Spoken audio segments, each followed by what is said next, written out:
உயிர்த்தெழுந்த இயேசு கிறிஸ்துவின் வல்லமை ஊழியங்கள் வழங்கும் வசனப் பெட்டகம். இயேசுவே கர்த்தர். இயேசுவையே தேவன் ஆண்டவரும் கிறிஸ்துவுமாக்கினார். இயேசுவே ராஜாதி ராஜா, கர்த்தாதி கர்த்தா. கிறிஸ்துவே மரித்தோர் மேலும் ஜீவனுள்ளோர் மேலும் ஆண்டவர். கிறிஸ்துவே போதகரும் ஆண்டவருமாயிருக்கிறார். வசனப் பெட்டகத்தின் இன்றைய தின கருப்பொருள் போதித்தல். பிரயோஜனமாயிருக்கிறதை உனக்கு போதித்து நீ நடக்க வேண்டிய வழியிலே உன்னை நடத்துகிற உன் தேவனாகிய கர்த்தர் நானே. போதித்தலை குறித்ததான வேத வசனங்களை பார்க்கலாம். நீதிமொழிகள் 6:20 வாசிக்கிறோம், என் மகனே, உன் தகப்பன் கற்பனையை காத்துக்கொள், உன் தாயின் போதகத்தை தள்ளாதே. நீதிமொழிகள் 3:1-2 வாசிக்கிறோம், என் மகனே, என் போதகத்தை மறவாதே, உன் இருதயம் என் கட்டளைகளை காக்க கடவது. அவைகள் உனக்கு நீடித்த நாட்களையும் தீர்க்காயுசையும் சமாதானத்தையும் பெருக பண்ணும். மத்தேயு 28:19-20 வாசிக்கிறோம், ஆகையால் நீங்கள் புறப்பட்டு போய் சகல ஜாதிகளையும் சீஷராக்கி பிதா குமாரன் பரிசுத்த ஆவியின் நாமத்திலே அவர்களுக்கு ஞானஸ்நானம் கொடுத்து நான் உங்களுக்கு கட்டளையிட்ட யாவையும் அவர்கள் கைக்கொள்ளும்படி அவர்களுக்கு உபதேசம் பண்ணுங்கள். இதோ உலகத்தின் முடிவு பரியந்தம் சகல நாட்களிலும் நான் உங்களுடனே கூட இருக்கிறேன் என்றார். ஆமேன். மத்தேயு 5:19 வாசிக்கிறோம், ஆகையால் இந்த கற்பனைகள் எல்லாவற்றிலும் சிறிதானதொன்றையாகிலும் மீறி அவ்விதமாய் மனுஷருக்கு போதிக்கிறவன் பரலோக ராஜ்யத்தில் எல்லாரிலும் சிறியவன் எனப்படுவான்.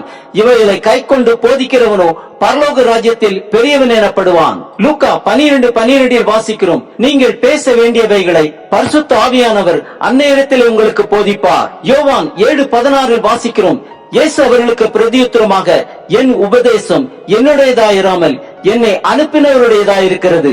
யோவான் 8:31-32 வாசிக்கிறோம், இயேசு தம்மை விசுவாசித்த யூதர்களை நோக்கி, நீங்கள் என் உபதேசத்தில் நிலைத்திருந்தால் மெய்யாகவே என் சீஷராயிருப்பீர்கள், சத்தியத்தையும் அறிவீர்கள், சத்தியம் உங்களை விடுதலையாக்கும் என்றார். யோவான் 14:26 வாசிக்கிறோம், என் நாமத்தினாலே பிதா அனுப்ப போகிற பரிசுத்த ஆவியாகிய தேற்றரவாளனை எல்லாவற்றையும் உங்களுக்கு போதித்து நான் உங்களுக்கு சொன்ன எல்லாவற்றையும் உங்களுக்கு நினைப்பூட்டுவார். யோவான் 14:23 வாசிக்கிறோம், இயேசு அவனுக்கு பிரதியுத்தரமாக, ஒருவன் என்னில் அன்பாய் இருந்தால் அவன் என் வசனத்தை கை கொள்ளுவான், அவனில் என் பிதா அன்பாய் இருப்பார், நாங்கள் அவனிடத்தில் வந்து அவனுடைய வாசம் பண்ணுவோம். 1 யோவான் 2:27 வாசிக்கிறோம், நீங்கள் அவராலே பெற்ற அபிஷேகம் உங்களில் நிலைத்திருக்கிறது, ஒருவரும் உங்களுக்கு போதிக்க வேண்டியதில்லை. அந்த அபிஷேகம் சகலத்தையும் குறித்து உங்களுக்கு போதிக்கிறது, அது சத்தியமாயிருக்கிறது, பொய்யல்ல.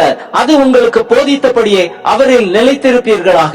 கொலோசையர் 3:16-17 வாசிக்கிறோம், கிறிஸ்துவின் வசனம் உங்களுக்குள்ளே சகல ஞானத்தோடும் பரிபூர்ணமாக வாசமாயிருப்பதாக சங்கீதங்களினாலும் ஞான பாட்டுகளினாலும் ஒருவருக்கொருவர் போதித்து புத்தி சொல்லிக் கொண்டு உங்கள் இருதயத்தில் கர்த்தரை பக்தியுடன் பாடி வார்த்தைகளினாலாவது கிரியைகளினாலாவது நீங்கள் எதை செய்தாலும் அதையெல்லாம் கர்த்தராகிய இயேசுவின் நாமத்தினாலே செய்து அவர் முன்னிலையாக பிதாவாகிய தேவனை ஸ்தோத்திரியுங்கள்.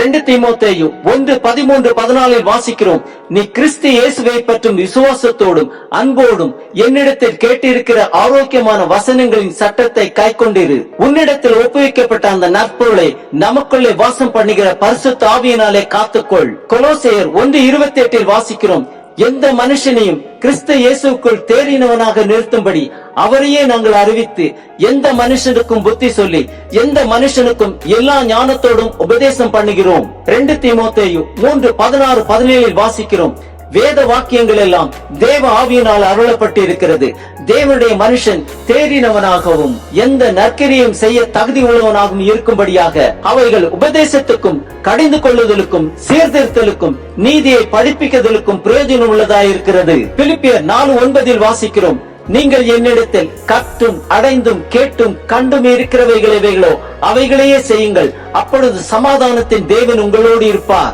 எஸ்ரா 7:10 வாசிக்கிறோம், கர்த்தருடைய வேதத்தை ஆராயவும் அதன் படி செய்யவும் இஸ்ரவேலிலே கட்டளைகளையும் நீதி நியாயங்களையும் உபதேசிக்கவும் எஸ்ரா தன் இருதயத்தை பக்குவப்படுத்தி இருந்தான்.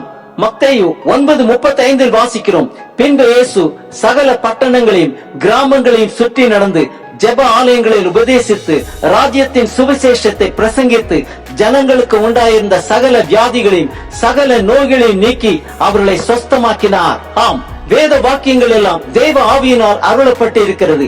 பரிசுத்த ஆவியாகிய தேற்றரவாளனே அந்த வேத வாக்கியங்களை நமக்கு நினைப்பூட்டுவார். அது ஜீவன் உள்ளது. இவைகளை கைக்கொண்டு போதிக்கிறவனோ பரலோக ராஜ்யத்தில் பெரியவன் எனப்படுவான்.